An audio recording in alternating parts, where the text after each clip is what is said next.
가문의 한 남자가 레위 가문의 한 여자를 아내로 맞이하였다. 그 여자가 임신을 하여 아들을 낳았는데 그 아이가 하도 잘생겨서 남이 모르게 3달 동안이나 길렀다. 그러나 더 이상 숨길 수가 없어서 갈대상자를 구하여다가 역청과 송진을 바르고 아이를 거기에 담아 강가의 갈대 사이에 놓아두었다. 그 아이의 누이가 멀찍이 서서 아이가 어떻게 되는지를 지켜보고 있었다. 마침 바로의 딸이 목욕을 하려고 강으로 내려왔다. 시녀들이 강가를 거닐고 있을 때에 공주가 갈대 숲 속에 있는 상자를 보고 시녀 한 명을 보내서 그것을 가져오게 하였다. 열어보니 거기에 남자아이가 울고 있었다. 공주가 그 아이를 불쌍히 여기면서 말하였다. 이 아이는 틀림없이 히브리 사람의 아이로구나. 그때에 그 아이의 누이가 나서서 바로의 딸에게 말하였다. 제가 가서 히브리 여인 가운데서 아기에게 젖을 먹일 유모를 데려다 드릴까요? 바로의 딸이 대답하였다. 그래, 어서 데려오너라. 그 소녀가 가서 그 아이의 어머니를 불러왔다. 출애굽기 2장 1절에서 8절 말씀.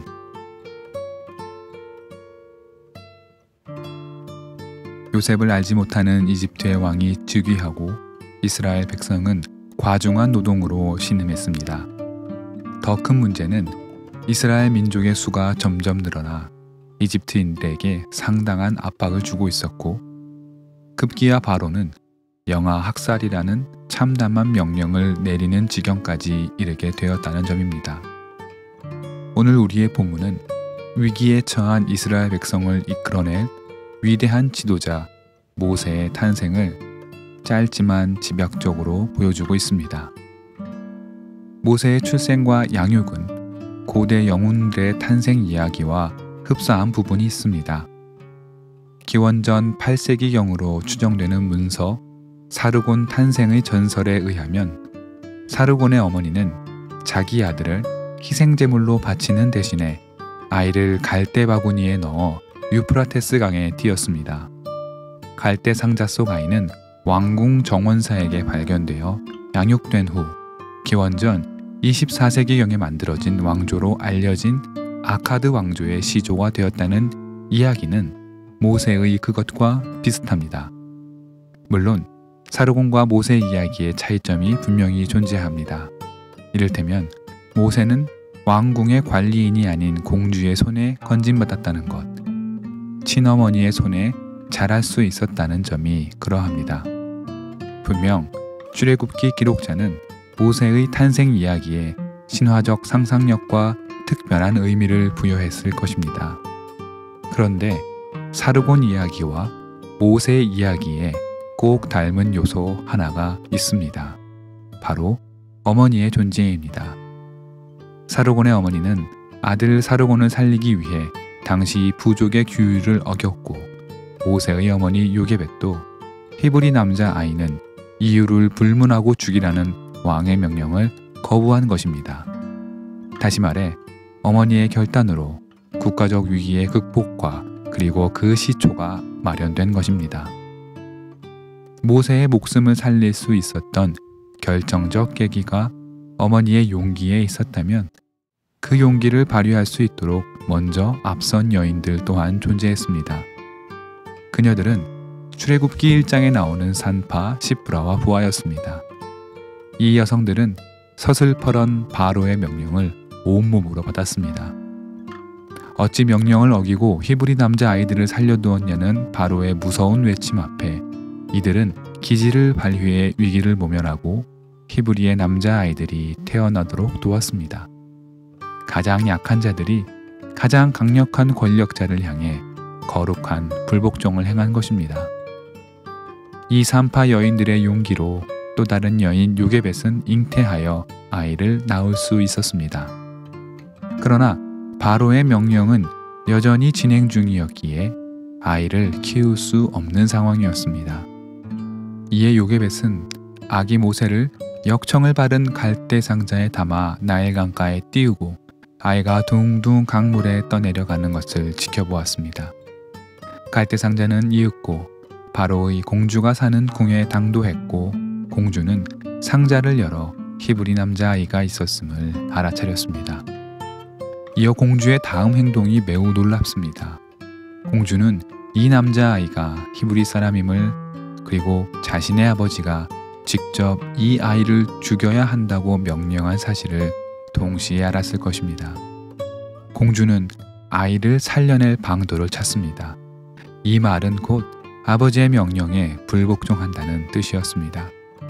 왕의 명령에 불복종한 대가가 어떠한 것인지 왕족인 그녀가 몰랐을 리 없지만 공주는 개의치 않았습니다. 또한 매우 짧게 지나가는 장면 속에 등장하는 인물이 있습니다. 공주의 시녀들이 그들입니다. 시녀들 또한 이 놀라운 장면을 목격했지만 마찬가지로 침묵합니다. 만약 이 이야기가 외부로 잘못 새어나가면 본인들의 목숨이 어찌 될지 뻔히 알았음에도 그녀들은 침묵합니다. 그리고 그 신의를 끝까지 지켜냅니다. 상당한 용기임을 부정할 수 없습니다. 이때 또 한 명의 여인이 등장합니다. 이 상자에 담긴 아기의 누이 미리암이었습니다. 미리암이 어찌 왕궁에 들어가 공주 곁에 서게 되었는지 역사적 실증 논의를 하기는 어렵습니다. 다만 출애굽기 기록자가 모세의 목숨을 건져내는 결정적 역할 가운데 하나를 이 어린 여자아이 미리암에게 부여했다는 사실에 집중해야 합니다. 소녀 미리암은 아기 모세를 어떻게 키워야 할지 고민하는 공주에게 재치 있는 제안을 합니다. 바로 히브리 여인으로 말미암아 키우게 하자는 말이었습니다. 공주는 흔쾌히 허락했고 소녀 미리암은 자신의 어머니이자 아기 모세의 어머니 요게벳을 모세에게 데리고 왔습니다. 이렇게 히브리의 산파인 시프라와 부하의 불복종, 요게벳의 용기, 공주의 궁휼한 마음, 시녀들의 신의, 그리고 소녀 미리암의 지혜는 서로 아름답게 어우러져 아기 모세의 목숨을 살렸고 그가 장성하기까지 안전하게 자랄 수 있는 토대를 마련했습니다. 이 이야기 속의 여인들은 하나같이 바로의 끔찍한 명령에 반기를 들었던 여성들입니다. 실로 위대한 여성들의 연대라 할 수 있습니다. 그녀들은 마치 한 팀처럼 움직였습니다. 생명을 해하라는 명령에 당당히 맞서는 여인들이었습니다. 그에 반해 장성한 모세는 아직은 미숙한 청년이었습니다. 그는 동족을 위하는 마음이 있었으나 올바르게 행하지 못했습니다. 이집트 관리를 살해했고 정작 동족인 히브리 사람들에게 핀잔과 저주를 듣게 되기도 합니다. 두려운 마음에 그는 이집트를 떠나 도망합니다. 이렇게 아직 영글지 못한 청년 모세가 반듯하게 설 수 있도록 도운 사람이 등장합니다. 그 또한 여인 시보라였습니다. 그녀는 미디안 제사장 르우엘의 딸이었습니다. 도망자 모세가 르우엘의 딸을 도운 일이 있었는데 이 일을 계기로 르우엘은 모세를 자기 가족에게 초대했고 자기 딸 시보라와 혼인하게 했습니다. 당시 모세는 가진 것 하나 없는 히브리인 도망자였고 시보라는 제사장의 딸이었습니다. 모세가 시보라보다 더 높은 위치에 있다거나 시보라와의 혼인에 주도권을 갖고 있다 보기 어렵습니다. 다시 말해 모세가 시보라를 아내로 맞았다기보다는 시보라가 모세를 남편으로 받아들였다는 것이 이야기 구조상 어울릴 것입니다. 그렇게 시보라를 포함한 많은 여인들의 노력과 용기 그리고 지혜는 이방 땅에서 죽어가는 이스라엘 민족을 살리게 되는 위대한 탈출의 서곡이 되었습니다. 출애굽기 2장에서 모세의 탄생과 성장, 탈출과 정착이라는 묘사가 짧게 그려지지만 요셉을 알지 못하는 시대에 이스라엘 백성들은 고통과 탄식을 하늘로 올리고 있었다고 기록합니다.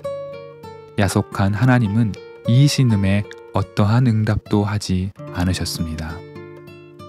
고통의 무응답 시기의 끝이 조금씩 비추기 시작했는데 그 시작이 바로 오늘 이야기 나눈 여인들의 아름답고 위대했던 연대였음을 우리는 기억해야 할 것입니다. 오늘 하루를 시작하며 우리 시대에도 용기 있는 여인들이 계속해서 일어나기를 위해 기도합시다. 또한 여성들을 차별하고 폄훼하려는 문화에 대해서도 우리 역시 연대하여 당당하게 맞설 힘을 달라고 기도하면 좋겠습니다.